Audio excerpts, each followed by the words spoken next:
Roh kita sudah diselamatkan waktu kita lahir baru, tapi kalau pikiran kita tidak diserahkan, kita akan kalah melulu di sini. Dan ini akan menggerus kebahagiaanmu.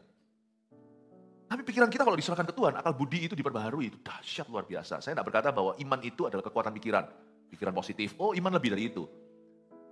Tapi kalau positif aja nggak bisa, kasihan orang yang demikian.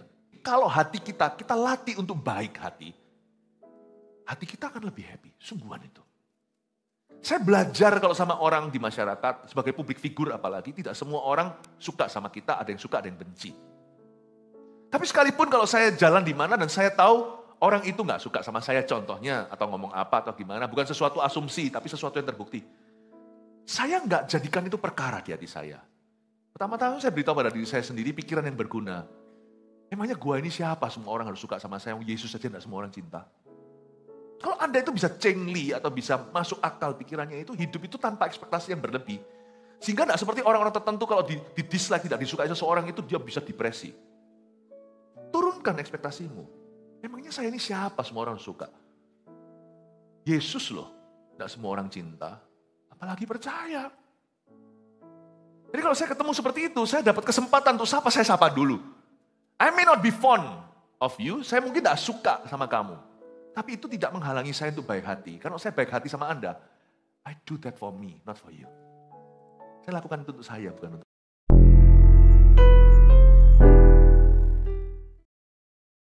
ingin saya untuk khotbah, setiap topik beda-beda, demikian pula dramanya. Shalom jemaat, apa kabar? Selamat sore. Baik semua, katakan shalom kanan kirinya, boleh? Puji Tuhan. Khotbah saya hari ini berjudulkan, tema besarnya maksudnya, bahagiaku penuh. Nah, saya rindu sekali sebagai gembala melihat jemaat itu satu-satu happy. Tapi happy-nya versi Tuhan, bukan versi semu. Karena itu setiap ibadah, beda-beda topiknya Anda bisa lihat. Dimunculkan 5 kebaktian tadi. Ya, silakan didengarkan di mana Anda ketinggalan. Saya ajak kita berdoa lebih dulu ya, Tuhan Yesus. Hamba berdoa di sesi di kebaktian kelima ini, Tuhan memberikan anggur baru. Pewahyuan baru, tolong hambamu. Sebab hambamu tidak mampu, tapi Tuhan Yesus yang bisa. Kasih pewahyuan baru sesuai dengan porsi yang harus didapatkan, diterima, didengarkan, dan direnungkan dalam kehidupan jemaat sekarang. Kami berdoa supaya Engkau menyembunyikan hamba di balik salib-Mu, agar hamba-Mu bisa mengajarkan jalan Tuhan. Dalam nama Yesus. Amin. Seperti tadi, teman-teman di sini yang drama, kalimat terakhir tadi loh, kalau pikirkan itu hal-hal yang berguna. Maka judulnya juga sama, pikirkan apa yang berguna. Happy itu gak jauh kok, bukan di materi. Kita bisa beli, kita bisa punya. Bahagia itu dimulai dengan cara berpikir. Ini yang disebut dengan pembaharuan akal budi. Sebenarnya yang disebut joy, sukacita itu tidak jauh. Kalau kita bisa, pikiran kita itu diterangi oleh firman, dan semakin berkurang perasaan negatif kita. Pikiran negatif itu harus pergi, termasuk pesimis.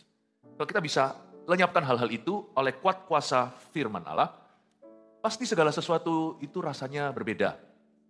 Sedikit saja berkat sudah membuat kita sangat-sangat bersukacita. Tidak perlu dosisnya ditambah. Dan kita tidak akan mencari sesuatu yang fana. Filipi pasal yang keempat, ayat pertama sampai 9, saya bacakan, nanti ayat per ayat kita dapat rema-rema dari Roh Kudus. Karena itu, saudara-saudara yang kukasihi dan yang kurindukan, sukacitaku dan mahkotaku, berdirilah juga dengan teguh dalam Tuhan, hai saudara-saudaraku yang kekasih. Berhenti di sana, ayat 1 dulu. Rasul Paulus ini dalam penjara waktu menulis surat ini. Tapi dia itu bisa bersyukur. Bersyukur, dia nggak bisa mensyukuri keadaannya harusnya karena dipasung lengan, kaki dan lengan. Itu sakit loh dipasung itu. Itu ya, itu punggungnya itu pasti it's gonna break your back. Kalau kita dipasung kaki dan tangan. Tapi Rasul Paulus itu tidak pernah defisit yang namanya syukuran. Dia tidak pernah izinkan pikirannya itu ngelandur atau pikiran dia itu ngalor kidul. Dia nggak pernah izinkan pikirannya itu keselokan-selokan kehidupan, dia selalu di jalan raya Tuhan. Dia yang sama yang menuliskan di Roma 12. Hendaklah pikiranmu diperbaharui, yakni akal budi. Pembaharuan pikiran supaya kamu tahu apa yang menjadi kehendak Tuhan. Rasul Paulus itu berkata dalam suratnya tersebut di Roma, kalau kita harus mempersembahkan hidup kita, tubuh kita sebenarnya sebagai persembahan yang hidup. Di dalam badan kita ini ada satu medan perang namanya pikiran kita. Ini adalah organ yang sangat seksual juga. Organ seksual itu bahkan bukan kelamin. Ini yang setir. Yang namanya ini juga yang memerintahkan di dalam diri kita itu zat yang stres atau depresi itu atau enggak, nanti tanya dokter aja, saya enggak ngerti yang gitu-gitu, tapi pikiran kita ini yang akan mempengaruhi. Ini medan perangnya. Roh kita sudah diselamatkan waktu kita lahir baru, tapi kalau pikiran kita tidak diserahkan, kita akan kalah melulu di sini.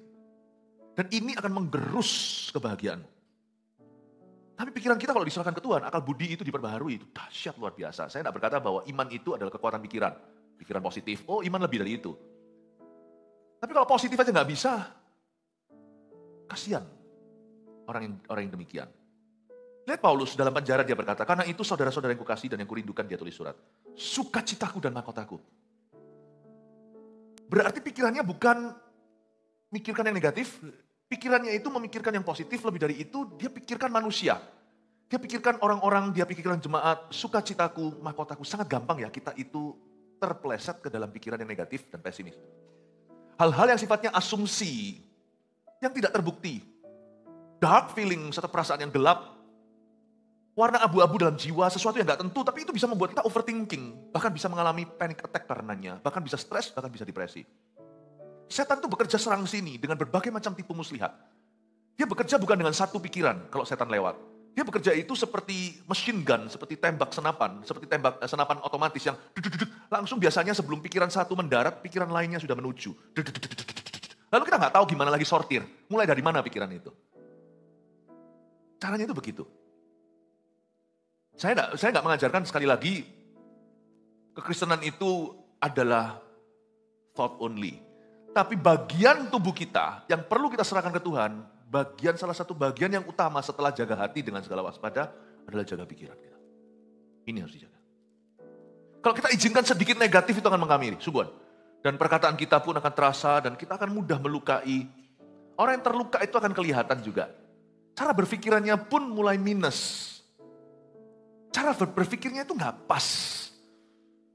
Hati-hati ya. Hari-hari ke depan jaga ini. Dijaga sini. Karena Tuhan mau memberi kita ide-ide baru, pikiran-pikiran yang cemerlang. Tuhan mau berbicara kepada pikiran kita ketika kita baca firman. Kita nggak digelapkan, mata kita itu tidak menjadi gelap. Waktu kita baca firman, Tuhan mau kita singkapkan. Tuhan akan pakai pikiran kita yang dipengaruhi Roh Kudus untuk menyingkapkan itu. Makanya itu, jangan serahkan pikiranmu untuk sesuatu yang patut kita pertanyakan. Jangan mau dihipnotis.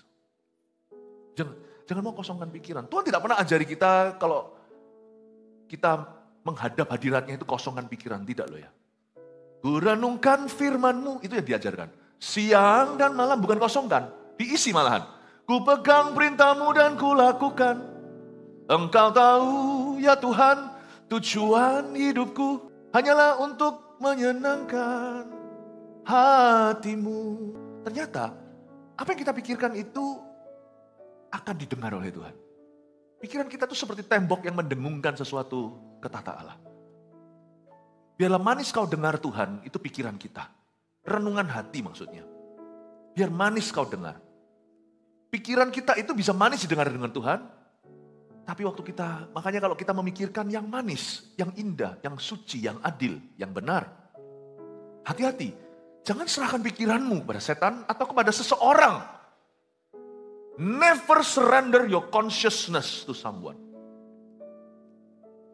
Kalau secara medis, nah itu ilmiah, silakan, tidak ada superstisi atau roh jahatnya.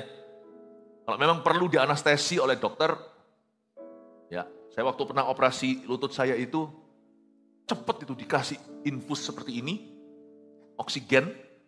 Baru ngomong sama dokternya, saya bercanda sedikit, oh gitu-gitu gimana, mereka lagi bilang, waktu mau operasi saya, berapa tahun yang lalu, operasi kaki lutut saya, dokternya cerita, nanti mau makan apa? Ini pasiennya di sini lagi begitu, cerita nanti mau makan nasi bungkus apa? Lucu sih itu dokter sama susternya beberapa. Saya ikut nimbrung, saya bilang, saya juga minta satu ya dok. Itu yang terakhir saya ingat, tiba-tiba bangun, sudah selesai operasinya. Cepat sekali. Saya dibius total. Kata orang dibius total itu juga ada resikonya. Makanya nggak boleh malpraktek yang memang tenaga medis. Makanya kadang-kadang misalnya di rumah sakit itu ada khusus dokter anestesi atau dokter bius dipisahkan. Nggak semuanya dirompel jadi satu. Kadang-kadang memang mahal, tapi aman. Karena bius itu juga ada resikonya katanya. Nggak tahu lagi, jangan diam-diam terus mau dibius itu jangan mau. Itu orang bodoh mau begitu. Karena itu jangan sampai mabuk. Jangan sampai narkoba sudah jelas lah ya.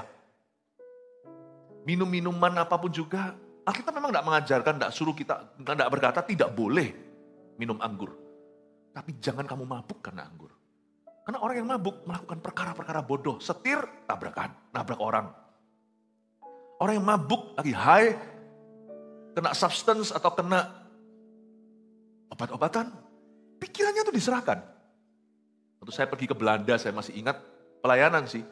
Masuk sana kok ada seperti lollipop gitu tuh, kan lagi kepingin manis-manis nih. Untungnya saya jeli, lihat dulu hati-hati, jangan sembarang masuk mulut. Kita bukan anak kecil, apa-apa masukkan ke mulutnya. Saya lihat, loh ini katanya bisa membuat Anda merasa di pantai. Maksudnya apa? Yang satu lagi ini bisa membuat Anda masuk nirwana. Yang satu ini bisa membuat Anda tersenyum bahagia. Saya ngomong sama istri saya, ini seperti di toko minimarketnya. Saya bilang, hei ini narkoba ini.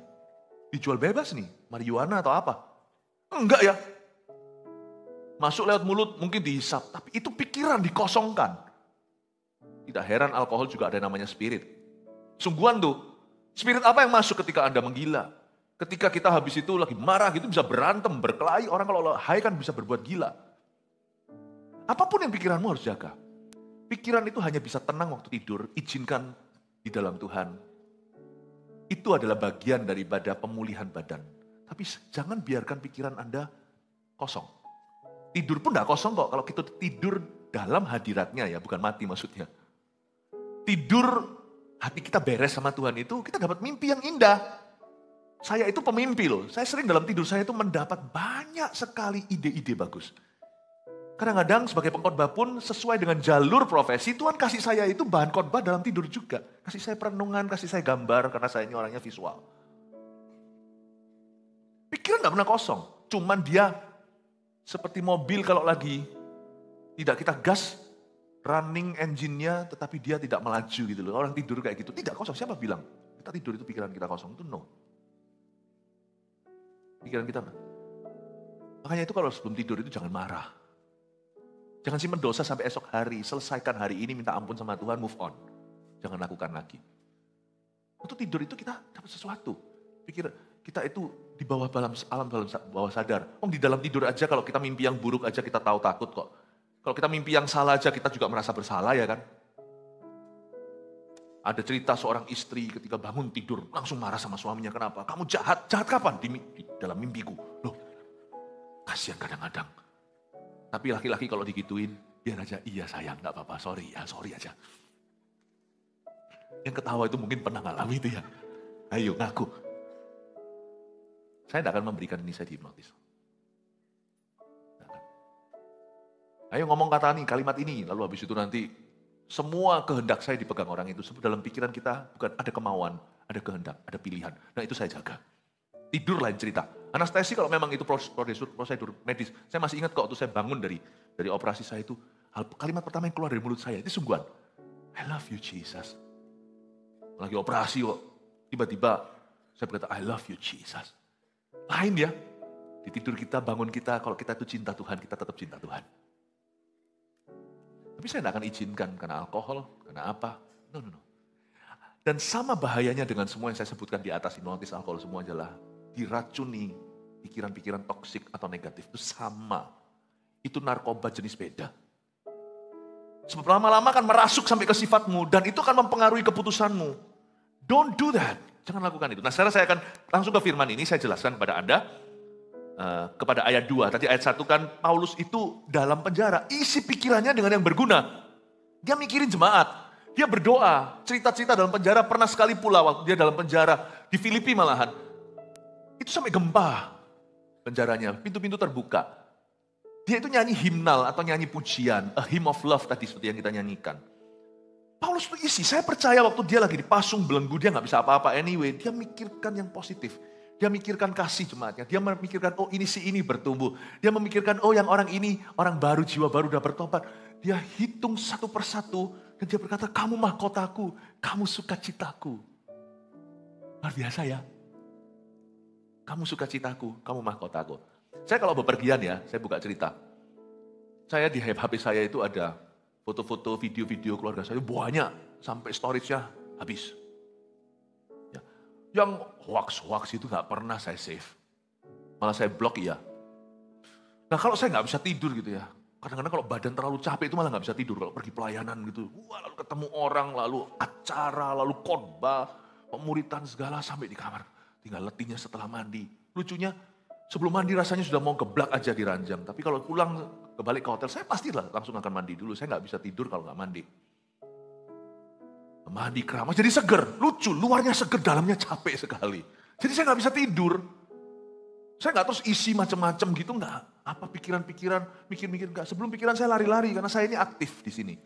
Saya nyalakan video, saya lihat sukacita saya dan mahkota saya, anak-anak saya. Saya nonton video. Gitu. Lucu ketawa tuh. Anda juga boleh loh nonton saya di YouTube. Baru dengar Shalom Jumat. Kalau nggak bisa hitung domba, kebanyakan hitung gembala aja. Saya tuh seringkali dijadikan obat bubuk sama banyak orang. Gak bisa tidur dengar khotbahnya Pastor Philip. Emangnya apa? Maksudnya apa? Khotbah saya menina bubukkan gitu. Kurang keras rasanya berarti ya. Lebih baiklah kita tidur itu dalam firman itu loh. Dengar khotbah gitu daripada ngelandur, ngalor kidul kemana-mana tuh pikiran. Ini harus dijaga karena ini investasi Allah. Dan ke depan ini akan dipakai oleh Tuhan. Kadang-kadang Tuhan bisa pakai ini, tiba-tiba munculkan satu nama, itu jangan main-main loh. Itu Roh Kudus lagi berbicara. Ya, roh kita dan otak kita itu bekerja sama. Coba lihat orang Kristen yang sudah diselamatkan, tapi stres dan depresi. Bisakah Tuhan memakai pikirannya? Dan apabila dia tidak bisa dipakai pikirannya, apakah hidupnya dipakai Tuhan?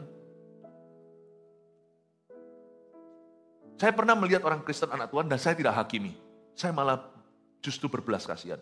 Saya tahu orang itu baik, cinta Tuhan, tapi ada sesuatu terjadi dan dia kena tekanan. Mungkin seperti yang saya khotbahkan sebelum ini, ampuni diri sendiri, dia nggak bisa mengampuni diri sendiri. Sebuah kejadian yang merupakan trauma, dia nggak bisa move on dari itu, nggak bisa lanjutkan kehidupan. Sesuatu yang sifatnya musibah dalam keluarga dan dia tidak bisa lanjut lagi dan dia akhirnya menjadi orang linglung. Dari orang pintar, jadi orang linglung. Pintar dulu, malah jenius. Jadi, saya tahu dia tetap orang yang selamat. Hari itu dia mati, dia masuk surga. Wong dia ini kena musibah, jadi terpukul. Tapi dia nggak bisa mengatasi itu. Dan memang juga akhirnya pilihan pribadi. Jadi dia nggak jahat, tapi dia jadi korban. Tapi kenapa dia mental korban? Ya itu sudah keputusan. Itu pikiran. Nggak bisa dipakai Tuhan lagi. Bisa sih menjadi sebuah cerita lah, syukurilah, apalah, apapun bisa dipakai Tuhan. Tapi dia nggak bisa memakai semua potensinya. Wong dia linglung kok, sama orang aja, diajak ngomong gak nyantol begitu? Gak bisa. Satu-satunya yang bisa diajak ngomong sama dia adalah konselor atau psikiater. Karena bisa dia mendidik anak. Your thought, saya bukan bicara your brain, karena brain itu organ tubuh. Thought itu pikiran semua. Your thought is your life. Ada orang koma, belum titik nih. Waktu koma itu dilayani, ini cerita-cerita gini banyak dalam ministry. Waktu dilayani, padahal seharusnya dia koma. Harusnya dia boleh dikatakan bahkan sudah mati, sudah flat line, garis lurus. Harusnya kalau menurut dokter itu berarti sudah brain dead. Tapi ada, nggak banyak sih yang ini cerita, tapi ada. Tapi orangnya dihidupkan lagi. Itu salah satu daripada medical miracle atau mujizat medis. Itu dokter-dokter aja yang bisa menjelaskan. Makanya dokter-dokter kalau mau jujur melihat Tuhan itu ada. Tuhan itu sungguh-sungguh ada Tuhan. Ada kasus-kasus gitu nggak bisa dijelaskan seharusnya. Bangun lagi, tapi waktu bangun ada yang cerita. Waktu itu dia lihat dokternya pakai alat apa segalanya kayak gitu-gitu. Nggak mungkin. Sehingga semua orang mempertanyakan secara ilmiah mana mungkin itu terjadi dan semua deskripsinya tepat. Dia lihat suaminya datang dari airport lalu habis itu nangis di sebelahnya semuanya dengan pakai baju apa semuanya harusnya brain dead sudah mati. Kok bisa dia punya pikiran tahu itu suaminya ini gini aku di mana segalanya. Dia lihat ruangannya kok dingin gitu. Ternyata pikiran itu roh. Melebihi sekedar your brain. Otak Anda. Otak Anda. Seorang ibu yang demensia. Seharusnya orang bilang itu penyakit pikun. Meskipun tidak bisa mengenali mungkin anak sendiri, tapi ketika melihat anaknya, mungkin orang lain deketin nggak mau. Karena orang demensia kan bisa lupa. Tapi anaknya sendiri dia mau. Ada satu pikiran seorang mama tidak bisa dihalangi demensia. Ada sebuah thought. Otaknya nggak mampu. Perasaan ibu masih di situ. Dia nggak bisa sebut ini anakku. Mungkin sebutnya sudah ngawur. Tapi dia di dalam hati tahu. ini boleh dekati. Nggak tahu gimana aku cinta ini. Sadarkah Anda? Pikiran kalau tidak jaga, dia akan merasuk seluruhnya. Dan pikiran kalau dijaga, Anda akan berjalan dalam kehendak Allah. Semoga ini membantu Anda. Bahwa tidak sia-sia untuk kita menjaga pikiran kita. Makanya itu saya tidak sembarang asosiasi bicara dengan orang tertentu. Ada orang tertentu yang saya sengaja hindari. Bukan karena saya takut. Karena saya tidak akan izinkan pikiran saya diperas untuk sesuatu yang sia-sia. Itulah sebabnya pergaulan yang buruk merusak kebiasaan yang baik, itu maksudnya. Paru-paru harus kita jaga. Pada saat pneumonia lagi COVID kemarin itu, wah paru-parunya putih, bercak-bercak, wah dijaga. Semua perlu dijaga, saya setuju. Tapi dari semua organ kita, setelah hati kita yang paling perlu dijaga adalah your thought life, kehidupan pikiranmu. Pernahkah Anda tiba-tiba rasa down, tidak tahu kenapa? Jangan dibiarkan. Jangan dibiarkan. bete kata orang, galau lah, apalah bahasa modernnya hari ini. Jangan dibiarkan. Itu nanti lama-lama Anda jadi orang yang mudah down. Gak stabil. Anda kira itu perasaan? Bukan, itu patron pikiran. Pikiran kita itu bakat alam. Untuk nangkap sinyal-sinyal yang gak jelas. Nah kita harus hati-hati. Makanya saya jaga bagaimana dengan apakah seorang anak muda mempertahankan kelakuannya bersih dengan menjaganya sesuai dengan firman. Firman ini mempan dengan pikiran. Kalau kita berdoa menyembah Tuhan itu hati yang kena dulu. Makanya dua hal ini tidak boleh jauh dari aktivitas Kristiani. Anak-anak Tuhan harus dekat dengan dua ini. Yaitu berdoa alias memuji menyembah juga sama. Dan baca firman. Ada orang Kristen yang cuma suka memuji menyembah Tuhan. Gak suka baca firman. Coba lihat nanti ya. Rohnya besar. Luar biasa peka. Tapi ngawur pikirannya. Malah jadi orang yang ngeroh. Tapi kalau kita hanya makan firman, rohnya tidak dibangun. Makanya saya suka berbahasa lidah, saya suka berdoa, bukan hanya baca firman saja. Lama-lama saya jadi Farisi, hanya teori. Saya jadi pintar, tahu segala sesuatu, tahu jalurnya, tapi nggak punya keberanian. Tahu semua apa itu mengampuni, tapi waktu giliran mengampuni, hati saya itu loh membeku. Jangan jadi orang Kristen salah satu, tapi dua-duanya. Dua aktivitas ini, yang satu menjaga hati waktu kita berdoa, memuji, menyembah Tuhan bertahta di atas pujian umatnya. Sesuatu terjadi di hatimu. Tapi saya akan selalu ke firman, karena firman ini yang directly affecting your thoughts. Karena firman ini yang langsung mempengaruhi pikiranmu, termasuk khotbah-khotbah yang diurapi, pengajaran-pengajaran firman. Itu akan mempengaruhi patronmu. Patron pikiran sama dengan paradigma. Nah itu bukan pikiran saja, itu suatu kompilasi pikiran yang menjadi karaktermu. Menjadi caramu, fondasi berpikirmu. Paradigma. Anak kecil, bayi belum punya paradigma. Waktu mereka melihat sesuatu, mereka mikir sesuatu. Mama gak ada, mama hilang. Dia gak punya paradigma, belum punya realita. Dia cuma lihat ke depan, panca indera. Tapi waktu dia besar, mungkin dia di dalam keluarga yang kasar. Pelecehan pun terjadi. Lama-lama dia punya paradigma. Apa itu jahat?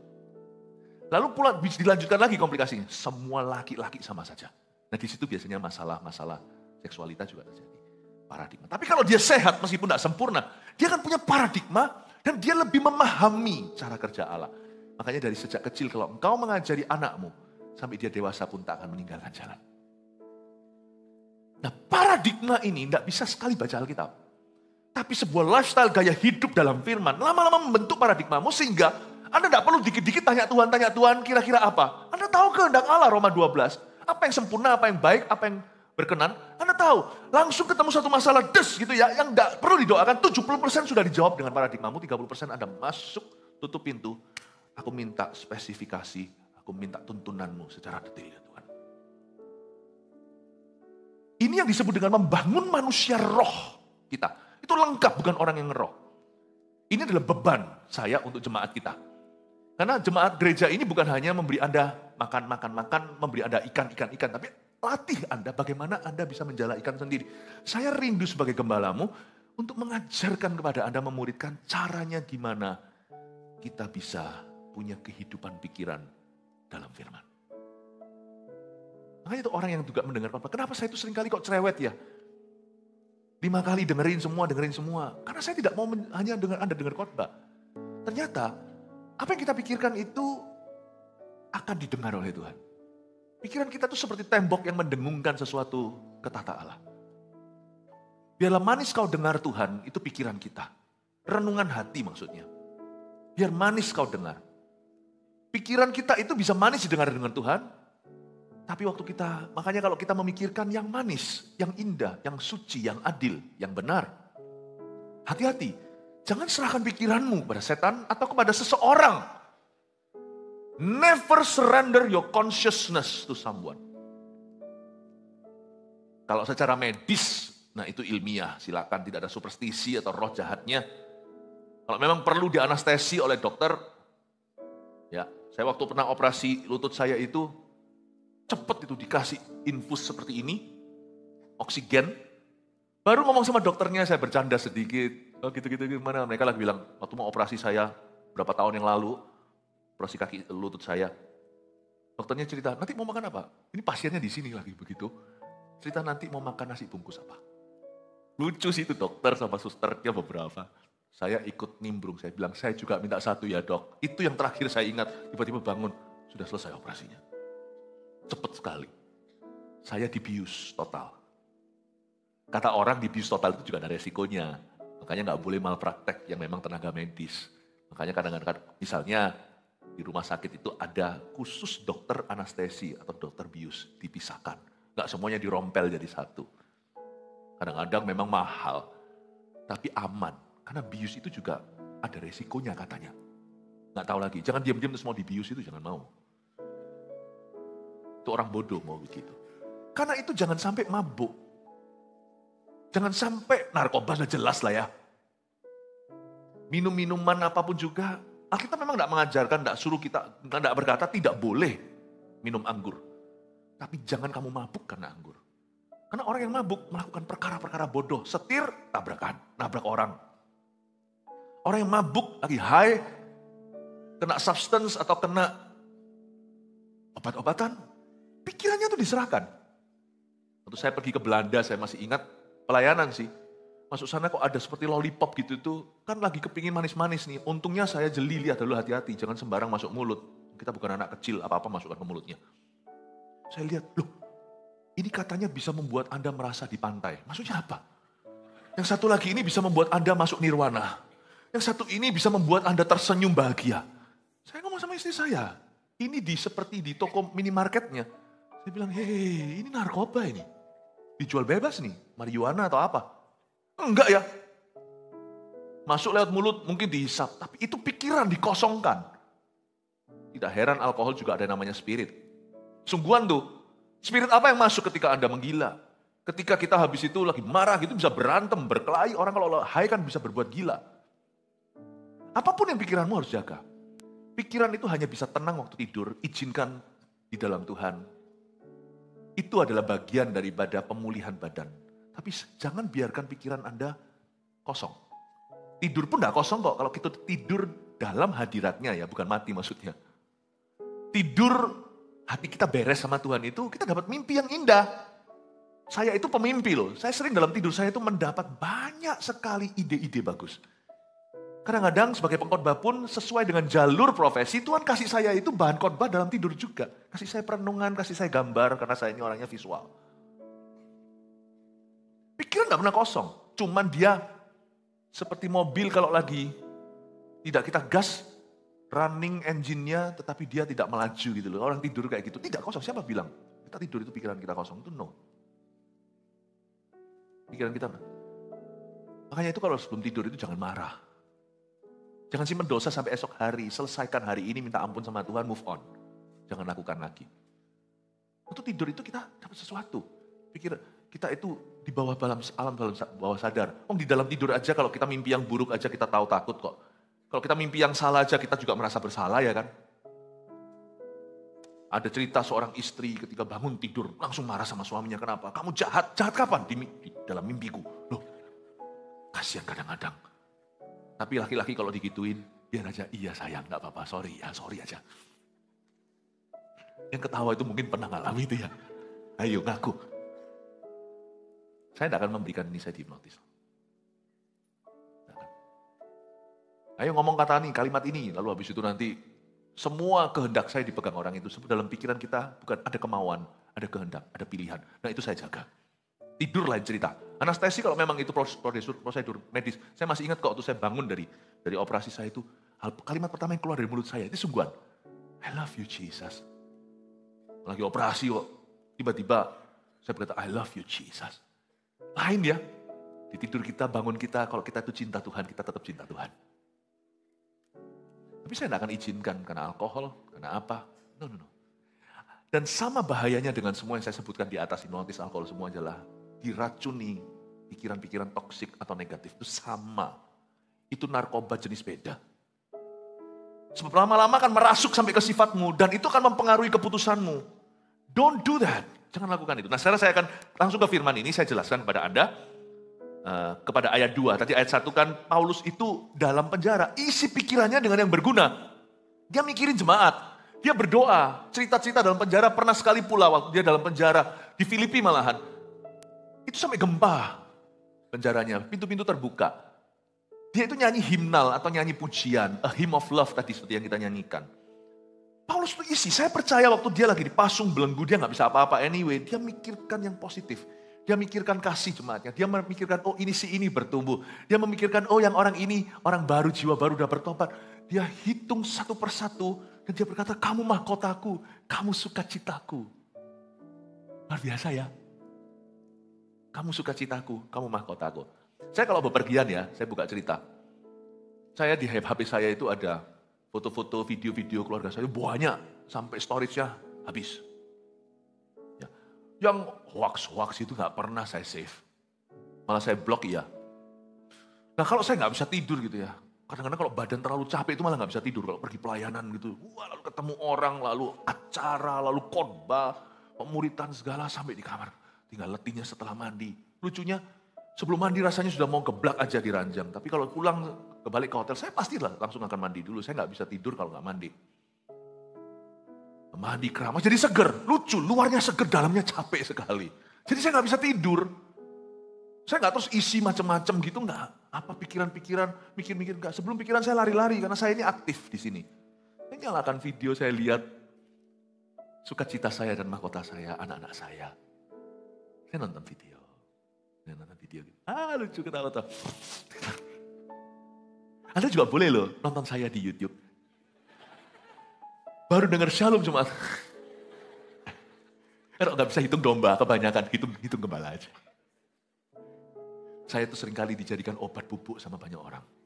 Nggak bisa tidur dengar khotbahnya Pastor Philip. Emangnya apa? Maksudnya apa? Khotbah saya menina bubukkan itu. Kurang keras rasanya berarti ya. Lebih baiklah kita tidur itu dalam firman itu loh. Dengar khotbah gitu daripada melandur, ngalor kidul kemana-mana tuh pikiran. Ini harus dijaga karena ini investasi Allah. Dan ke depan ini akan dipakai oleh Tuhan. Kadang-kadang Tuhan bisa pakai ini, tiba-tiba munculkan satu nama, itu jangan main-main loh. Itu Roh Kudus lagi berbicara. Ya, roh kita dan otak kita itu bekerja sama.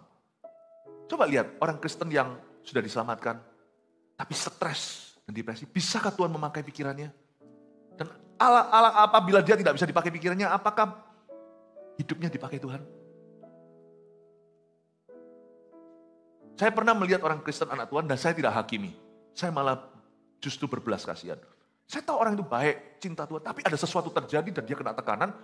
Mungkin seperti yang saya khotbahkan sebelum ini, ampuni diri sendiri, dia nggak bisa mengampuni diri sendiri. Sebuah kejadian yang merupakan trauma, dia nggak bisa move on dari itu, nggak bisa lanjutkan kehidupan. Sesuatu yang sifatnya musibah dalam keluarga dan dia tidak bisa lanjut lagi dan dia akhirnya menjadi orang linglung. Dari orang pintar, jadi orang linglung. Pinter dulu, malah jenius. Jadi, saya tahu dia tetap orang yang selamat. Hari itu dia mati, dia masuk surga. Wong dia ini kena musibah, jadi terpukul. Tapi dia nggak bisa mengatasi itu. Dan memang juga akhirnya pilihan pribadi. Jadi dia nggak jahat, tapi dia jadi korban. Tapi kenapa dia mental korban? Ya itu sudah keputusan. Itu pikiran. Nggak bisa dipakai Tuhan lagi. Bisa sih menjadi sebuah cerita lah, syukurilah, apalah, apapun bisa dipakai Tuhan. Tapi dia nggak bisa memakai semua potensinya. Dia linglung kok, sama orang aja, Nah diajak ngomong gak nyantol begitu? Gak bisa. Satu-satunya yang bisa diajak ngomong sama dia adalah konselor atau psikiater. Karena bisa dia mendidik anak. Your thought, saya bukan bicara your brain, karena brain itu organ tubuh. Thought itu pikiran semua. Your thought is your life. Ada orang koma, belum titik nih. Waktu koma itu dilayani, ini cerita-cerita gini banyak dalam ministry. Waktu dilayani, padahal seharusnya dia koma. Harusnya dia boleh dikatakan bahkan sudah mati, sudah flatline. Garis lurus. Harusnya kalau menurut dokter, itu berarti sudah brain dead. Tapi ada, nggak banyak sih yang gini cerita, tapi ada. Tapi orangnya dihidupkan lagi. Itu salah satu daripada medical miracle atau mujizat medis. Itu dokter-dokter aja yang bisa menjelaskan. Makanya dokter-dokter kalau mau jujur melihat Tuhan itu ada. Tuhan itu sungguh-sungguh ada Tuhan. Ada kasus-kasus gitu nggak bisa dijelaskan seharusnya. Bangun lagi, tapi waktu bangun ada yang cerita. Waktu itu dia lihat dokternya pakai alat apa segalanya kayak gitu-gitu. Nggak mungkin. Sehingga semua orang mempertanyakan secara ilmiah mana mungkin itu terjadi dan semua deskripsinya tepat. Dia lihat suaminya datang dari airport, lalu habis itu nangis di sebelahnya semuanya dengan pakai baju apa, semuanya harusnya brain dead, sudah mati. Kok bisa dia punya pikiran tahu itu suaminya, ini gini, aku di mana segalanya, dia lihat ruangannya kok dingin gitu. Ternyata pikiran itu roh, melebihi sekedar your brain, otak Anda. Otak Anda. Seorang ibu yang demensia, seharusnya orang bilang itu penyakit pikun. Meskipun tidak bisa mengenali mungkin anak sendiri, tapi ketika melihat anaknya, mungkin orang lain deketin nggak mau. Karena orang demensia kan bisa lupa. Tapi anaknya sendiri dia mau. Ada satu pikiran seorang mama tidak bisa dihalangi demensia. Ada sebuah thought, otaknya nggak mampu. Perasaan ibu masih di situ. Dia nggak bisa sebut ini anakku, mungkin sebutnya sudah ngawur. Tapi dia di dalam hati tahu, ini boleh dekati. Nggak tahu gimana aku cinta ini. Saya dorong Anda ya untuk membangun, karena ini untuk kebaikan Anda, ini bukan untuk saya. It's all for you. We must disciple you. Discipleship pemuritan terjadi di dalam CG, kelompok kecil, one on one juga. Kami melakukan segala layer, tapi di platform besar seperti ini pemuritan pun terjadi. Karena itu saya dorong Anda jemaat untuk mengikuti dengan seksama. Jangan hanya mau bergereja, berilah dirimu untuk dimuridkan. Saya saya belum sampai bisa menjelaskan satu-satu nih ya. Ini harus dijelaskan segera ini. Kalau enggak cincin puweja ini sungguhan. Tapi Anda mengerti ya, nangkap apa yang saya maksudkan ya. Whatever it is, dalam anak Anda juga auto parenting nanti, kalau Anda punya anak. Jangan goalnya itu hanya instruksi, apalagi marahi. Oh gini salah gini. No. Anda harus membangun paradigma. Anda tidak perlu jadi mahir, tidak perlu menjadi seorang educator atau seorang di dunia pendidikan, tidak perlu. Itu naluri ayah dan ibu kalau Anda serius besarkan anakmu. Kalau Anda libatkan Tuhan, pasti Tuhan kasih hikmat. Anda tidak tahu, tidak bisa disuruh buat kurikulum formalnya, tapi di hati Anda akan ada gerakan. Ini yang baik untuk anak Anda, ini tidak. Tapi saya kasih goal besarnya. Gambar besarnya untuk anak kita. Anda harus bentuk paradigmanya. Kalau tidak, dunia akan membentuknya. Ya, itu yang disebut culture. Building the culture. Kebudayaan. Ya, dan mau tidak mau orang tua harus tahu bahwa Anda juga lah kurikulumnya. Anda kurikulumnya. Saya dorong Anda untuk, jemaat untuk menangkap apa yang saya sampaikan. Karena apa yang saya sampaikan ini rada dalam. Bukan suatu menu yang gitu aja lalu Anda dengar lalu. Ini harus Anda renungkan. Semoga saya itu kadang-kadang saya tanya sama istri saya berkata, waduh yang bantu doa ya kita sama-sama. Saya ini berada di persimpangan antara saya mau kasih Anda ke depan-depan itu firman-firman yang pokoknya cukup mengenyangkan atau sesuatu yang menantang Anda untuk lebih dalam supaya Anda menjadi seperti kami. Atau cukup kami ini entertain you, atau cukup untuk menghibur Anda, buat Anda pulang, yes, haleluya. Gitu. Saya rasa enggak ya. Let's get serious, oke? Nanti ke depan kami akan bangun Anda lebih lagi. Puji Tuhan, kasih tepuk tangan untuk Tuhan. Ayat 2, kita lihat terjadi sesuatu. Kita mulai lihat orang-orang yang pikirannya enggak berguna. Euodia, kunasihati, dan Sintike, kunasihati, supaya sehati sepikir dalam Tuhan.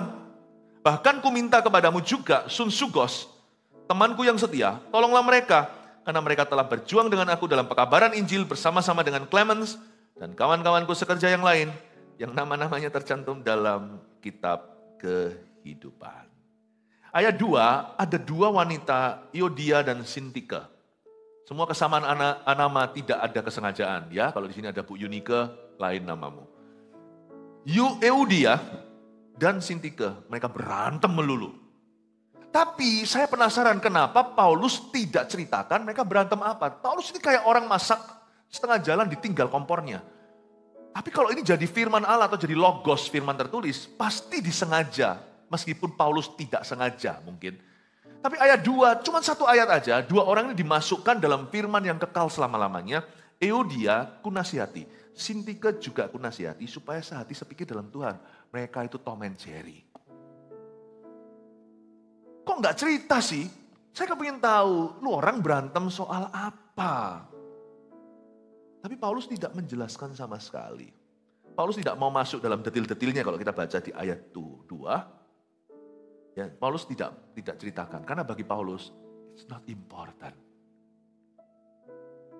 Nggak penting. Petty cash lah, itu bukan uang besar. Bukan seperti tadi itu dalam drama miliaran. Ini cuma paling ribuan.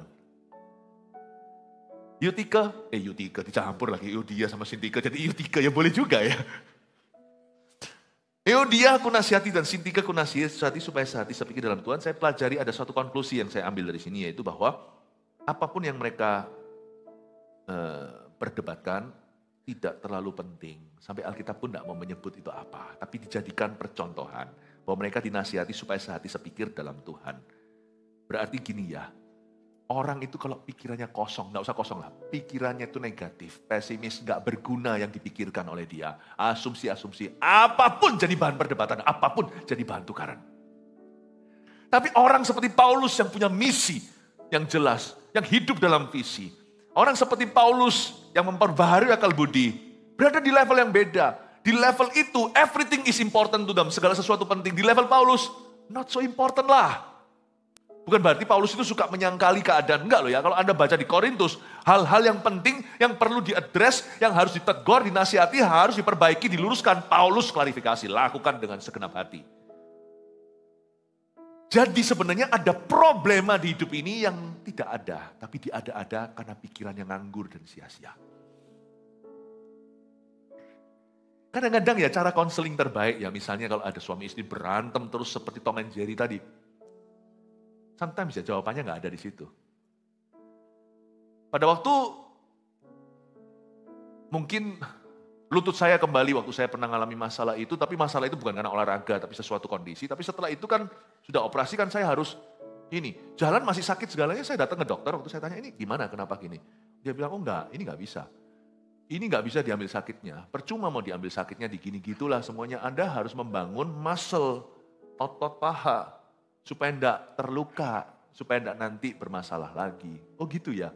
Iya, dengan nanti Anda bangun ini, karena ini terjadi atrofi atau terjadi penyusutan otot, Anda kalau sekarang bangun ini lagi, the pain will go away on by itself, akan pergi sendiri. Jadi ada orang tertentu yang enggak perlu didengarkan debatnya, ada yang perlu didengarkan, harus ada penyelesaian. Tapi coba ya, dalam hidup ini saya yakin 70% dari masalah kita itu alhasil pikiran kita yang sia-sia. 30% objektif perlu solusi. 70% menurut saya bangun bukan muscle pahamu, bangun otot doamu dan otot firman. Selesai sendiri. Jadi kalau suami istri seperti Tom and Jerry, 30% sungguh perlu dikonselingi, 70% you bangun mesbah doamu, you bangun kehidupan firmanmu. Sudah selesai sendiri. Yang dulu dipermasalahkan, tiba-tiba no problem honey. Gak semua masalah itu perlu dicari solusinya. Karena kadang-kadang ada masalah yang bisa hidup itu kan gampang. Dibuat sulit juga bisa, dibuat gampang, lebih mudah juga bisa. Kalau gampang sih enggak, hidup itu enggak mudah sih. Tapi kalau mau dipermudah juga bisa, dipersulit juga bisa. Tergantung yang jalani sih. Iya kan? Jadi di sini Paulus sama sekali tidak mau masuk di dalam eker-ekeran mereka. Kalau Anda baca di sana ya, saya juga belajar sesuatu. Jangan masuk dalam pertengkaran orang, kecuali kalau itu sungguh-sungguh ada kepentingan bersama yang harus ditanggulangi.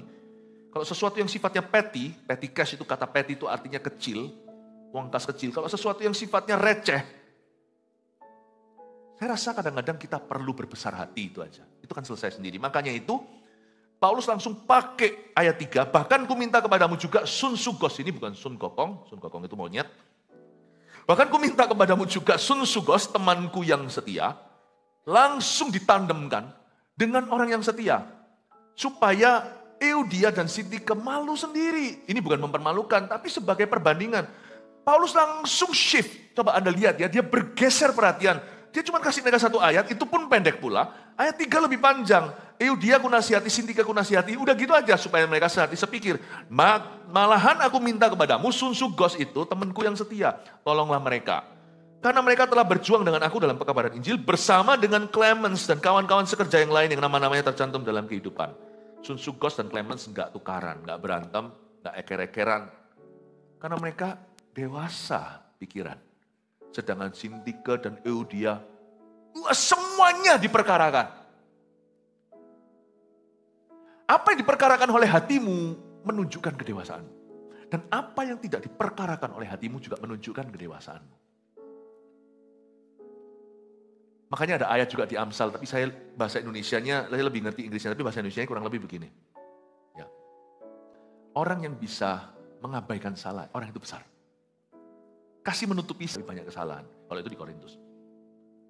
Jadi apa yang kita tidak perkarakan, ada orang yang pikirannya begitu sia-sia, saking tidak amannya insecure diri, bayangin tidak disapa aja bisa membuat dia galau 1 bulan.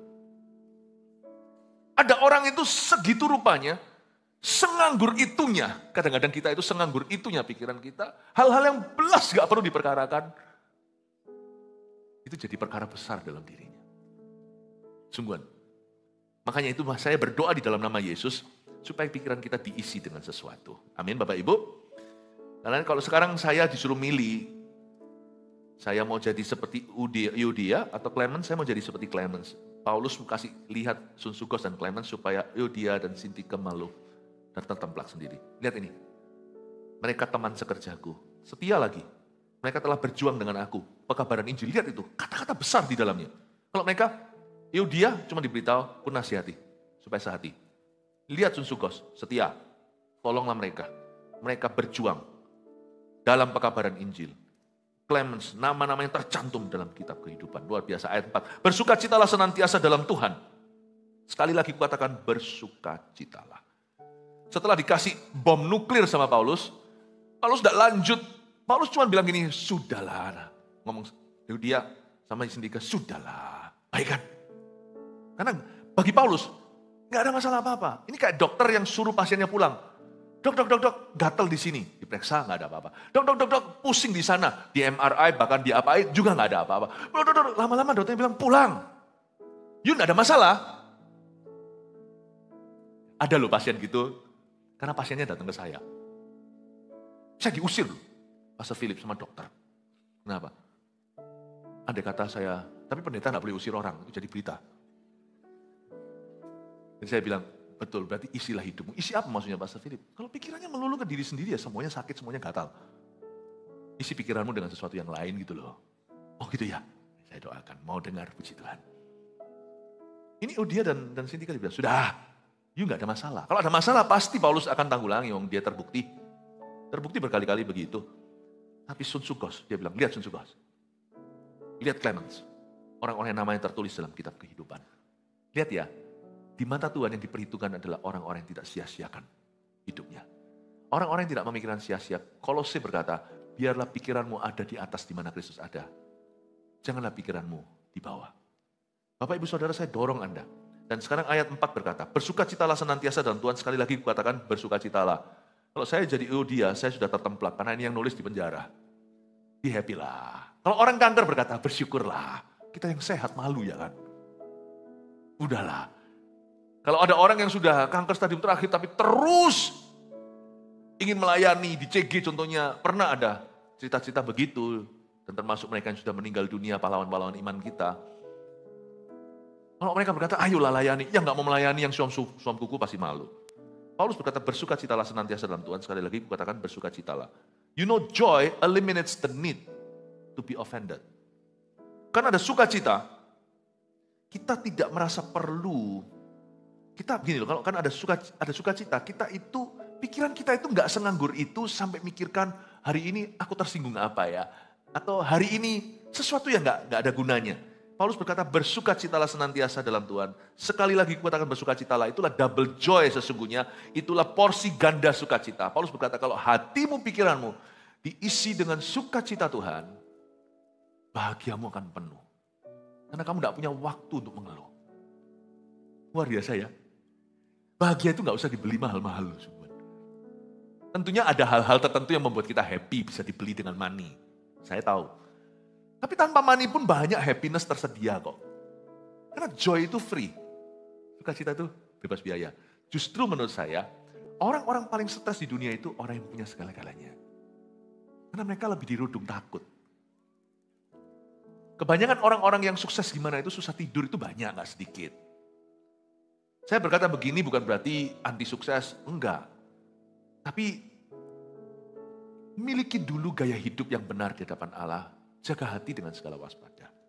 Sehingga kalau sukses datang itu tidak merenggut nyawamu. Bahagia kita itu tidak tergantung dengan hal-hal itu, apalagi perkara materi. Bersukacitalah senantiasa dari seorang dalam penjara. Sekali lagi kukatakan double porsi, bersukacitalah. Itu juga termasuk bicara kepada Euodia. Kalau kalian itu hatinya itu bersukacita untuk apa yang menyenangkan hati Tuhan. Pikiranmu itu ke situ di mana Kristus ada. Bukan pada diri sendiri dan perkara-perkara tidak berguna. Niscaya pastilah hidupmu akan jauh lebih happy dari sekarang. Kenapa sih? Coba lihat ya, orang gak happy ketemu sama orang gak happy biasanya itu akan gegeran. Tapi orang yang happy juga bisa berselisih paham. Tapi tidak sampai kepahitan. Euodia dan Sintika sudah pada titik bahaya. Bapak ibu saudara, saya dorong. Kalau hati dan pikiran Anda diisi dengan firman dan dengan hadirat Allah, banyak hal selesai loh di rumah tangga Anda. Sungguhan. Banyak hal selesai sendiri. Mari kita lihat sekarang ayat 5. Hendaklah kebaikan hatimu diketahui semua orang, Tuhan sudah dekat. Mulai nasihat. Paulus ngomong baik kepada Sunsuchos, kepada Clemens, baik kepada Euodia dan Sintika. Dia berkata, hendaklah kebaikan hatimu diketahui semua orang, Tuhan sudah dekat. Saya suka kata kebaikan hatimu. Dalam bahasa Inggrisnya kebaikan hati di situ bukan fondness. Fondness, F-O-N-D, fondness itu baik sama orang yang baik sama kita. Baik sama orang yang cocok. Itu bukan kata ini. Kata ini adalah kindness. Buah roh itu kebaikan. Bahasa Indonesianya sama. Fondness itu juga kebaikan. Kindness juga kebaikan. Tapi dalam bahasa Inggrisnya ada perbedaan.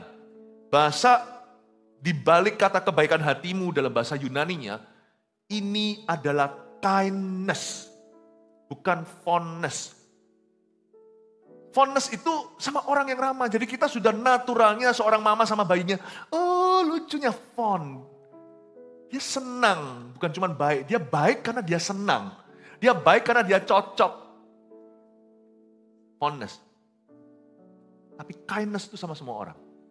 Saya belajar pelajari satu hal dalam hidup ini. Kalau hati kita latih untuk baik hati. Hati kita akan lebih happy. Sungguhan itu. Saya belajar kalau sama orang di masyarakat, sebagai publik figur apalagi, tidak semua orang suka sama kita, ada yang suka, ada yang benci. Tapi sekalipun kalau saya jalan di mana dan saya tahu orang itu nggak suka sama saya contohnya, atau ngomong apa atau gimana, bukan sesuatu asumsi, tapi sesuatu yang terbukti. Saya nggak jadikan itu perkara di hati saya. Pertama-tama saya beritahu pada diri saya sendiri pikiran yang berguna. Emangnya gua ini siapa semua orang harus suka sama saya, Yesus saja nggak semua orang cinta. Kalau Anda itu bisa cengli atau bisa masuk akal pikirannya itu, hidup itu tanpa ekspektasi yang berlebih. Sehingga tidak seperti orang-orang tertentu kalau di dislike, tidak disukai seseorang itu dia bisa depresi. Turunkan ekspektasimu. Emangnya saya ini siapa semua orang suka? Yesus loh, tidak semua orang cinta, apalagi percaya. Jadi kalau saya ketemu seperti itu, saya dapat kesempatan untuk sapa, saya sapa dulu. I may not be fond of you, saya mungkin tidak suka sama kamu. Tapi itu tidak menghalangi saya untuk baik hati. Karena saya baik hati sama Anda, I do that for me, not for you. Saya lakukan itu untuk saya, bukan untuk Anda. So kalau saya benci, saya yang rugi. Paham maksud saya? Fondness itu apa? Saya itu baik karena saya suka. Saya ramah karena saya suka. Misalnya kalau saya mau pergi jalan-jalan, nonton, semuanya saya pasti ajak orang-orang yang saya fond of. Bukan tipe-tipe orang-orang yang menjadi salib bagiku. Meskipun mereka itu kuperlu, tapi tamasya tidak akan kuajak. Iya kan? Kalau orang-orang jadi duri dalam daging Anda sekalipun itu berguna, menghasilkan buah roh. Ada saat-saat tertentu di mana Anda mau bersenang-senang. Anda mau bersama dengan orang-orang yang memang Anda fond of atau Anda suka. Nah Pastor Yu pasti saya bawa, ayo. Karena saya bully, dia tidak membalas saya. Tapi kalau saya berbaik hati harus semua. Jadi saya kadang-kadang sapa orang-orang, saya tahu, hei, apa kabar? Apa kabar? Tapi saya tulus ya lakukan itu bukan untuk saya, lalu saya tidak tulus, saya pura-pura, enggak. Apa kabar? Saya ucapkan berkat, itu hati saya pun jadi enak. Aneh ya. Tuhan itu berhikmat loh. Kalau Tuhan suruh kita itu kasih bara api itu, di sana jadi api, di sini jadi batu es. Sejuk sekali di Sahara. Bara api yang kau taruh pada musuhmu itu, dengan kebaikan hatimu, itu menjadi es batu di hatimu yang kering kerontang. When you're kind to all, you do that for you. Anda berbaik hati pada semua. Saya tidak mau jadi produk orang Kristen yang benci. Saya nggak mau, sungguhan. Karena kalau saya begitu, saya pasti jadi jahat. Saya bayangkan kalau itu tokoh-tokoh Marvel gitu ya. Spider-Man itu kalau kena virus gimana bisa jadi Spider-Man yang ada giginya itu loh. Saya itu kalau kemasukan kepahitan, saya pasti jadi beda. Saya tidak boleh. Makanya di sini Paulus katakan, Paulus juga ngajari sama Euodia, ini belum lepas dari konteksnya. Sun Sukos jadi contoh, Clemens juga. Bersukacita, ayolah, yang happy gitu loh. Jangan jadi orang gloomy, terus merengut. Hendaklah kebaikan hatimu diketahui semua orang. Tuhan sudah dekat. Masalah keadilan, tenang aja. Dia tambahkan Tuhan sudah dekat. Ini maksudnya apa? Hendaklah kebaikan hatimu diketahui semua orang, Tuhan sudah dekat. Apa hubungannya sama Tuhan sudah dekat waktu saya baca ayat? Kamu yang baik aja, tugasmu cuma itu sampai kamu mati atau sampai Tuhan datang. Tuhan sudah dekat itu artinya nanti pada waktunya di akhirat semua akan dijelaskan. Jadi kamu gak usah stres sekarang. God will judge everyone and make things right. Udah gitu aja. Simple aja, akhirat jangan banyak dipikiri. Pokoknya pada akhirnya semua akan jadi jelas. Tuhan akan mengadili segala sesuatu dan membuat semuanya jadi benar. Jadi don't care for the rest, jangan peduli untuk hal yang lain. Hidup tuh singkat, ngapain semua dipikiri? Pikiran saya ini loh, terbatas. Ngapain saya ambil semuanya baiknya? Kadang-kadang kita perlu bersih-bersih di HP kita kan? Itu foto-foto yang semuanya nggak apa, kita bersihin semuanya supaya nggak beli storage terus. Masalahnya otak kita nggak bisa beli storage. Otak kita ya sudah itu. Jadi tolong ya, kalau misalnya kapal mau karam, kita tahu kapal nggak bisa muat segalanya, buang semuanya. Snack-snack dibuang, bahkan pakaian. Oh snack jangan dibuang sih, makanannya. Tapi peralatan keselamatan, makanan, obat-obatan itu ditahan. Buangnya nggak perlu, otak kita itu terbatas, byte-nya terbatas. Berapa giga, apalah. Hanya Tuhan yang tahu berapa banyak. Kita pun belum eksplorasi semua, tapi saya takutnya ada batasnya. Buanglah, jangan dikit-dikit dipikirin, ngapain sih? Tuhan sudah dekat. Saya cuma biasanya menepis stres yang gak perlu itu begini. Tuhan sudah dekat, beres, nanti Tuhan bereskan. Lalu saya ketemu orang, hey halo, shalom. Saya tahu orang itu jahat sekali. Hey halo, shalom. Istri saya itu pernah sekali, lucu, waktu itu suatu hari ada satu orang yang super jahat sama saya. Saya itu orangnya mudah lupa, jadi saya ini punya satu bakat pikun yang bagus, saya mempertahankan itu. Jadi kalau orang-orang jahat segalanya itu nanti waktu besok saya ketemu, saya seperti baru ketemu sama orang itu. Saya lupa. Hei, gitu ngobrol, shalom ya, gimana, setelah lewat. Oh iya ya, saya diingatkan, ini orang ngomong gini-gini. Oh iya ya, untung aku lupa. Lalu setelah itu saya cemberut sedikit, kok jahat ya orang itu ya. Besok saya lupa lagi, saya sapa lagi. Ayat saya enggak lupa. Jahat saya lupa. Ya, I think I like that. Dan istri saya juga meneguhkan, kamu itu lucu. Jadi orangnya, saya rasa lebih baik gitu. Nah, jangan dipikiri ya, kalau semuanya kesalahan orang ini. Kejahatan orang, pernah diapain orang. Ngapain sih jadi trauma? Sebenarnya trauma enggak itu perlu kesembuhan batin, doa, kelepasan, teriak-teriak juga perlu. Kalau sudah terlanjur, kalau sudah terjangkit ya kan. Tapi lebih hebat lagi kalau nggak pernah terjangkit. Ngapain sih dipikiri? Orang yang punya relax attitude seperti itu terhadap kesalahan orang lain, orang itu biasanya nanti lebih ringan hidupnya. Kemarilah yang letih lesu dan berbeban berat, ku beri kuk yang ringan. Ini loh sekarang saya ajarkan, ini loh kuk ringan. Kuk ringan itu bukan lebih gampang. Kuk ringan itu Tuhan memberimu relax attitude atau sikap hati yang santai deh. Bahasa Ibrani tadi di kebaktian berapa saya sampaikan. Bahasa Ibrani versi Surabaya, ya wes lah. Iyalah, coba ngomong makanan kirinya, ya wes lah. Gitu aja kok. Orang yang paling kasihan adalah orang yang kalau masuk, lu gak tahu saya siapa ya? Wah yang butuh disembah, butuh dipuji, butuh nomor satu, egonya tinggi. Gengsinya apalagi. Orang gitu tuh menyiksa diri sungguhan. Orang kalau tidak punya gengsi apa-apa, sana tidak usah menghargai saya tidak perlu dikenal sama semua, saya tidak harus menang melulu. Jangan maunya menang sendiri. Enak loh hidup kayak gitu. Ambisi kita untuk yang perlu. Kalau hal-hal yang sifatnya penting, ambisi setengah mati. Tapi sifatnya tidak berguna, ngapain sih dipikiri? Bisa tidak kita begitu? Supaya kita punya ruang untuk Allah nanti memberi kita ide-ide yang brilian. Supaya kita itu punya availability. Kita punya space atau punya ruang hampa untuk Tuhan. Taruh sesuatu kemudian hari. Jangan dihabisi itu. Amin Bapak Ibu. Semoga berguna ya. Dikit-dikit lagi ya. Selesai ya.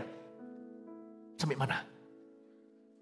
Oh, ayat 6. Janganlah hendaknya kamu khawatir tentang apapun juga. Ini cara unload ini, gampang. Ini cara buang-buang foto.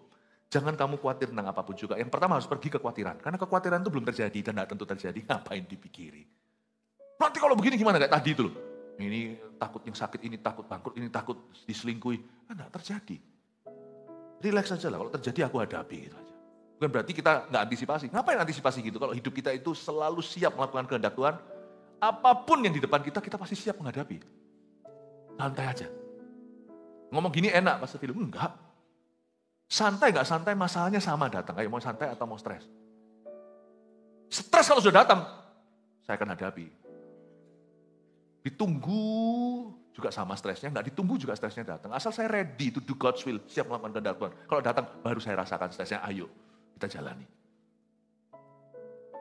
Sebenarnya masa stres di hidup kita itu mungkin sekian puluh persen. Tapi jadi 100% karena orang yang takut stres sudah stres sebelum stres datang. Jadi dia stresi stresnya, ngerti maksud saya?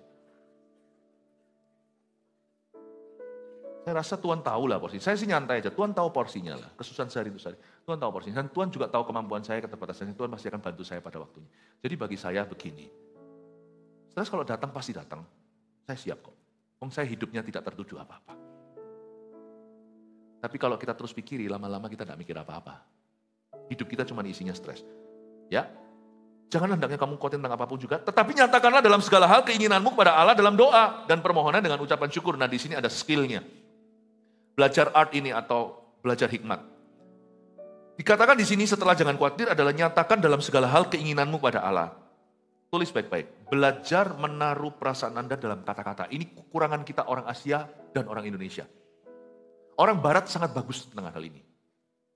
Tapi kognitif mereka secara otak bagus, tapi mungkin secara perasaannya, secara kepekaan, kebudayaannya, komunitasnya, lebih individualistis, itu kalah sama orang Asia. Tetapi satu hal yang kita bisa pelajari dari kelebihan orang adalah mereka bisa menaruh kata-kata, perasaan dalam kata-kata. Nah, kalau perasaan Anda itu mungkin tidak bisa diutarakan dengan kata-kata, saya bersyukur untuk bahasa lidah. Tetapi minimal dengan menaruhnya dalam kata-kata, akal budi kita jadi lebih ringan. Jadi belajar untuk menaruh dalam kata-kata dengan baik dan jelas waktu Anda doa. Jangan katakan pada orang sesuatu yang masih ambigu. Sesuatu yang di dalam spiritmu belum selesai dan Anda tidak tahu itu apa. Mendingan tutup pintu dalam doa, karena doa nggak pernah salah, karena alamatnya betul. Salah pun dibenarkan sama Tuhan, tapi kalau terlanjur, kalau sama manusia udah terlanjur, mau dibenarkan, sudah menyebar. Karena itu doa selalu menjadi pilihan pertama. Kalau kita lagi mengalami sesuatu yang tidak menentu, hati kita gundah gulana, masuk dalam doa, tapi jangan cuma bengong, di dalam doa tapi nggak ngapa-ngapain, HP-an. Dalam doa itu taruh HP-nya, kecuali kalau mungkin untuk nyatat atau baca ayat, terserah, saya sih suka bukunya, yaitu Alkitab. Tetapi waktu saya sudah di dalam doa, saya pastikan berusaha, sekalipun bahasa lidah itu yang menjawab, bahasa roh saya menjawab sesuatu yang rahasia. Tapi waktu saya menyatakan dalam bahasa manusia yang bisa dipahami, akal budiku jadi terbantu. Biasanya saya akan nyatakan dalam segala hal. Dalam segala hal, keinginanmu kepada Allah dalam doa. Belajar taruh kata-kata, perasaan Anda dalam kata-kata yang terbaik. Dalam kata-kata bukan terbaik, bukan fasih, tapi dalam kata-kata yang bisa Anda jelaskan ke Tuhan. Paham ya? Itu akan menyelesaikan banyak. Seorang konselor tanya sama saya, Pastor Philip kok tidak pernah dikonselingi? Dia berkata, orang-orang biasanya setelah masuk hamba Tuhan seringkali harus dikonselingi sekian waktu. Karena mungkin masih ada sesuatu yang numpuk di sini. Nah, di sinilah. Mungkin habis itu akhirnya salah satu menyimpulkan, mungkinkah orang ini konseling langsung sama Tuhan? Bukan berarti saya pangkat, saya juga butuh orang. Saya butuh teman kerja, teman menaruh pikiran, teman untuk bertukar pikiran. Tetapi saya tidak sampai pada titik pasien itu, tidak sampai. Karena saya punya satu kebiasaan yang mungkin Anda bisa coba. Saya masuk dalam hadirat Tuhan. saya tuangkan dalam kata-kata, bukan karena saya fasih lidah. Tapi dalam kata-kata sejelas mungkin hatiku di mana. Karena itu saya butuh konsentrasi, saya tidak bisa doa itu keluar masuk, lalu orang keluar masuk. Gini, dan tidak bisa 5 menitan, karena saya butuh fokus. Setelah sekian lama, selesai loh pikiran saya. Pikiran saya seperti berguna untuk hal-hal berikutnya. Itu ajaib loh, Anda boleh coba itu. Kan Anda mengeluh, nggak bisa belajar mah. Jangan dimarahin, duduk, lu mikirnya apa? Takut mah, nggak lulus segalanya. Nah, ajak doa, selesai, belajarnya lancar. Besok dapat A. Dalam doa Anda harus bisa taruh. Dan dalam permohonan, kata permohonan di situ supplication. Masih bisa lanjut sedikit ya? Gak apa-apa ya, saya dengar-dengar di luar macet sekali. Loh, kalau Anda, gimana, saya ini 5 kali khotbah, harusnya saya capek. Tapi saya rasa ini harus Anda dengarkan. Ya, jadi begitu. Jadi, sampai mana? Nah, permohonan, dalam doa dan permohonan. Kata permohonan di situ bedanya apa dengan doa? Bukankah doa itu memohon? Bukan. Doa pertama ini the general sense, atau secara umum doa itu maksudnya time of prayer atau waktu berdoa. Tapi supplication permohonan, jangan hanya tuangkan dalam kata-kata keluh kesah, tapi ujungnya harus ada permohonan. Jadi ada orang berkata doa jangan minta-minta dong, itu salah, nggak alkitabiah, karena doa memang ada dimensi memintanya. Permohonan itu bukan hanya sekedar meminta, permohonan adalah specifically asking for something. Atau meminta sesuatu secara spesifik, mintalah sesuatu secara spesifik. Atau Anda gelisah pertanyaan Anda, permintaan Anda tidak akan manipulasi. Permintaan Anda pasti sejujur-jujurnya. Kalau Anda bisa tuangkan 10 menit itu dalam kata-kata, bukan terus ngomong ya, tetapi kata-kata kita bisa terpatah-patah salah-salah, tapi itu yang terbaik. Kita sudah mengusahakan terbaik untuk menaruhnya dalam kalimat. Ujungnya pasti ada permintaan, dan permintaan itu akan Tuhan anggap genuine from your heart. Permintaan itu akan Tuhan anggap sejati dari hatimu. Kata permohonan, lalu jangan lupa balsamnya. Lotion terakhirnya doa itu adalah dengan ucapan syukur. Supaya hatimu dibalsami dan dijaga setelah amin keluar dari ruang doa. Ini saya mulai masuk sesuatu yang spesifik. Sesuatu yang praktis. Semoga Anda praktekkan. Karena itu akan liberate, itu akan betul-betul memerdekakan Anda. Masuk ke 1001 jam konseling juga percuma kalau Anda tidak memutuskan ini pada akhirnya. Ayat 7, damai sejahtera Allah yang melampaui segala akal akan memelihara hati dan pikiranmu dalam Kristus Yesus. Artinya kamu tidak akan gila. Damai sejahtera Allah melampaui segala akal itu akan memeliharamu. Alhasil dari doa begini atau kemampuan untuk bisa berpikir yang berguna dan menyerahkan pikiran yang gak jelas atau ambiguous itu kepada Yesus, itu alhasil damai sejahtera akan muncul. Kata damai sejahtera ini bukan damai sejahtera dari Allah, tapi damai sejahteranya Allah sendiri. Jadi Allah tidak memberimu damai sejahtera, Allah memberimu damai sejahteranya. Luar biasa, merinding saya baca ini. Yang melampaui segala akal itu bukan damai sejahteramu, karena damai sejahtera kita itu sangat bersyarat. Damai sejahtera Allah itu melampaui, alami. Akan memelihara hati dan pikiranmu dalam Kristus Yesus. Jadi akhirnya, ayat 8, dengan ini saya selesai ya. Ayat 8, saya akan kasih berapa nih? Ada 7 pikiran yang berguna yang saya ingin Anda catat. Gak ada PowerPoint-nya. Jadi Anda catat sambil mendengar langsung tangkap.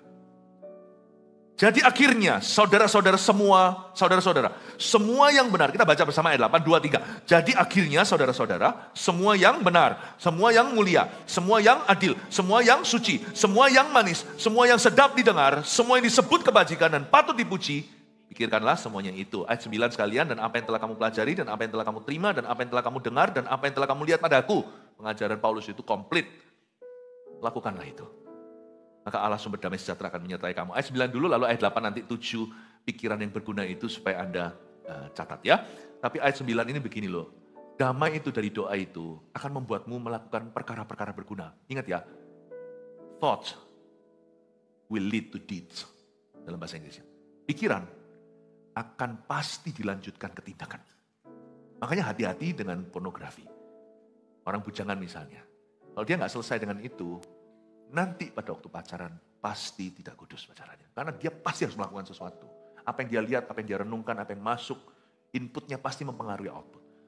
Masalahnya gini, itu menjadi lingkaran setan. Dan semakin melakukan sesuatu dosa seperti itu, dia pasti akan lebih kecanduan dengan dosa pertamanya. Makanya deeds will lead to, thoughts will lead to actions, actions will lead to thoughts. Pikiran pasti berlanjut ke kelakuan. Kelakuan akan terus memberi makan pikiran. Paham maksud saya? Karena itu orang yang doanya begini, dia mematahkan lingkaran setan, maka terjadi begini. Damai sejahtera yang dia dapatkan karena dia bisa mengisi dirinya dengan Tuhan. itu akan membuat dia melakukan perbuatan-perbuatan yang menambah damai. Dan semakin dia melakukan perbuatan itu, semakin damai hidupnya. Jadi karena itu Anda melihat ada orang itu yang gerusa-gerusu, ada orang yang tenang. Itu enggak semalam. Itu dia itu tertanam dalam Tuhan. Kelihatannya kita itu enggak di hadirat Tuhan, karena kita keluar dari ruang doa kita. Tapi Anda bisa melihat orang yang di dalam hadirat Tuhan, kemanapun dia pergi, seperti ada bubble ketenangan. Seperti ada wibawa Tuhan menyertai. Kemanapun dia pergi, ada ketenangan dari Roh Kudus. Dan Anda harus curiga. Orang itu di dalam sesuatu sekalipun dia berjalan keluar. He's in something, he's in Christ. Dalam Kristus. 7 pikiran ini, lebih dari ini seharusnya Anda tidak pikiri. Semua yang benar, tulis, pikirkan yang objektif. Jadi saya punya satu prinsip dalam hidup ini, saya nggak perlu mikir jauh-jauh. Lugu sekali orang yang suka forward sesuatu yang hoax yang nggak tentu. Kalau saya nggak pasti, saya tidak jadikan itu sesuatu yang objektif dulu. Sesuatu yang saya taruh di rak, tunggu dibukti. Tunggu bukti. Sesuatu yang objektif itu juga saya punya prinsip demikian. Saya nggak akan gampang percaya, kecuali informan itu saya sudah tidak ragukan. Saya nggak sembarang orang ngomong langsung saya kebakar, itu enggak. Saya nggak reaksional. Saya belajar sesuatu, kalau saya nggak dengar sendiri, lihat sendiri, saya nggak percaya. Ini kalau sama Tuhan nggak boleh begitu. Kalau sama berita sama orang harus begitu.